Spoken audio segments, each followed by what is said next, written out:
dinten ayeuna urang bade diajar perkawis dongeng. Aya nu terang teu dongeng teh naon? Ayo cik, dongeng teh naon? Oke. Dina dongeng ya, ibu bade ngajelaskeun di dieu nu kahiji nyaeta ciri-ciri dongeng, unsur-unsur dongeng, struktur dongeng, sareng jadi sareng contoh dina. Oke, harti dongeng teh naon sih Bu? Dongeng nyaeta karya sastra anu mangrupa cerita rekaan atau hayalan dina wangun ajaran atau prosa. Aya dua rupa prosa nyaeta prosa puhun jeung prosa modern. Jadi tong hilap dina dongeng teh aya dua bentuk prosa nyaeta prosa puhun jeung prosa modern. Oke, ciri-ciri dongeng di dieu aya nu kahiji sok pamuhalan atawa teu kaasup kana akal, loba bohongna. Berarti dongeng itu belum tentu ceritanya itu asli ya, belum tentu itu masuk di dalam pikiran ataupun akal. Terus yang kedua, mengrupa karya sastra dina wangun lancaran.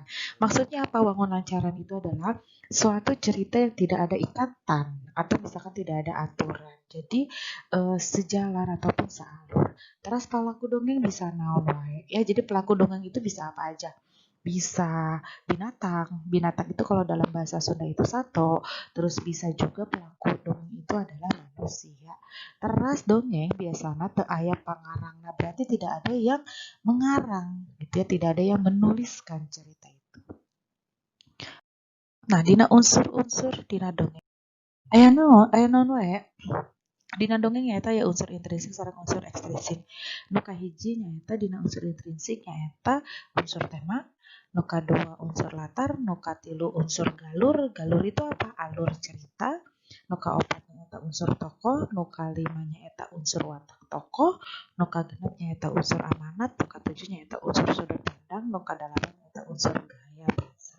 Unsur intrinsik teh naon sih Bu? Unsur intrinsik nyaeta unsur nu aya di dalam karya sastra. Nah, terus tema itu apa dalam bahasa Sunda? Temanya eta jejer atau pokok cerita dina hiji dongeng. Terus latar di mana tempatna? Alurna kos kumaha? Tokohna naon wae? Watak tokohnya seperti apa? Amanatnya itu adalah pesan dari dongeng itu tuh apa? Terus sudut pandang. Nah, dari dongeng itu adalah sudut pandang orang keberapa? Baik itu sudut pandang orang pertama, sudut pandang orang kedua, ataupun sudut pandang ketiga. Terus unsur gaya bahasa. Gaya bahasanya menggunakan gaya bahasa. Nah, salajengna di dia aya nu disebut sareng unsur ekstrinsik. Nah, unsur ekstrinsik teh naon, Bu? Unsur ekstrinsik nyaeta unsur nu aya di luar karya sastra. Nah, biasana unsur-unsur ekstrinsik nu aya dina dongeng nyaeta unsur-unsur di luar anu mangrupakeun kana eusi carita nu aya dina hiji dongeng. Unsur ekstrinsik nu mangrupakeun eusi carita nu aya dina dongeng nyaeta saperti nilai budaya, sosial politik, adat istiadat jeung agama, yaitu termasuk dina unsur ekstrinsik. Lajengna, dina dongeng aya nu disebut sareng struktur dongeng.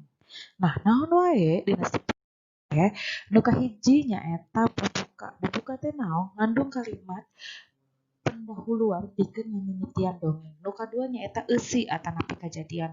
Mangrupikeun bagian penting tina dongeng anu nyaritakeun ngeunaan runtuyan kajadian tina kajadian.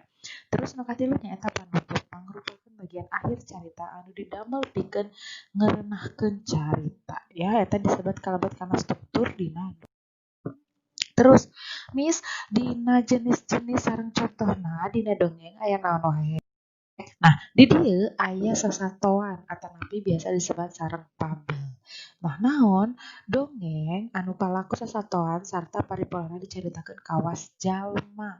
Upamana bae bisa nyarita jeung ngagunakeun akal pikiran. Contohna dongeng Sakadang Kuya jeung Sakadang Monyet. Jadi cerita fabel itu adalah cerita binatang yang bisa berbicara menggunakan bahasa manusia. Yaitu seperti itu. Contohnya cerita tentang seorang kuya, seorang monyet seperti itu. Terus di dia aya disebut sareng sasakala atanapi legenda. Nyaritakeun asal muasal kajadian hiji tempat, arang sasatoan atawa tutuhan. Contohnya dongeng Sasakalan Situ Bagendit. Contohnya gini, dina Sasakalan legenda itu biasanya menceritakan tentang asal muasal. Asal muasalnya satu tempat atau misalkan asal muasalnya itu binatang, atau misalkan asal muasalnya tentang tanaman. Tutuwuhan itu dalam bahasa Indonesia itu adalah tanaman. Sasatuan itu dalam bahasa Indonesia itu adalah binatang. Contohnya cerita tentang Situ Bagendit. Bagaimana Situ Bagendit itu terjadi? Atau misalkan kalau di Bandung itu Tangkuban Perahu. Nah, itu kan berarti sasakala atau legenda asal muasal bagaimana ceritanya Tangkuban Perahu itu bisa ada di Bandung. Ya seperti itu. Terus salajeng nak di dia aya sage atau napi baban. Nyaritakeun kejadian atau jelema anu ngandung unsur sejarah upana bae dongeng Kian Santang. Jadi menceritakan seseorang yang mempunyai satu sejarah terhadap satu daerah atau misalkan kayak pahlawan tetapi pahlawannya pahlawan yang zaman dulu sebelum sebelum Belanda datang ke negara Indonesia. Eta disebut sareng sage atau napi babat. Terus kehidupan jalma biasa atau napi parabel. Nyaritakeun jalma biasa contohnya dongeng si Kabayan Ngalanangka. Jadi kalau misalkan parabel itu adalah menceritakan tentang kehidupan manusia, tentang perjalanan hidupnya manusia ya. Biasanya cerita tentang si Kabayan Ngalanangka. Selanjutnya ayah dongeng nabi atau misalkan mite eusina patali jeung kepercayaan masyarakat. Jadi itu biasanya cerita tentang kepercayaan masyarakat. Dongeng pineuteung nyaeta eusina merupakan tuladan pikeun manusia bisa cerita tetapi dongeng yang memberikan motivasi atau misalkan amanat untuk menjadi manusia yang lebih baik atau misalkan termotivasi. Terus aya deui dongeng pamuk nyaeta nyaritakeun kagagahan hiji jalma. Jadi menceritakan tentang kekuatan seseorang itu atau misalkan seseorang itu mempunyai kekuatan apa. Nah, biasanya disebut dengan dongeng pamuk. Oke, hatur nuhun perkawis dina materi dongeng. Kami aya patarosan atanapi materi nu teu acan jelas nuku Ibu tos jelaskeun mangga tiasa nga-WA atanapi naros di Google Classroom. Oke, hatur nuhun sadayana. Sampurasun.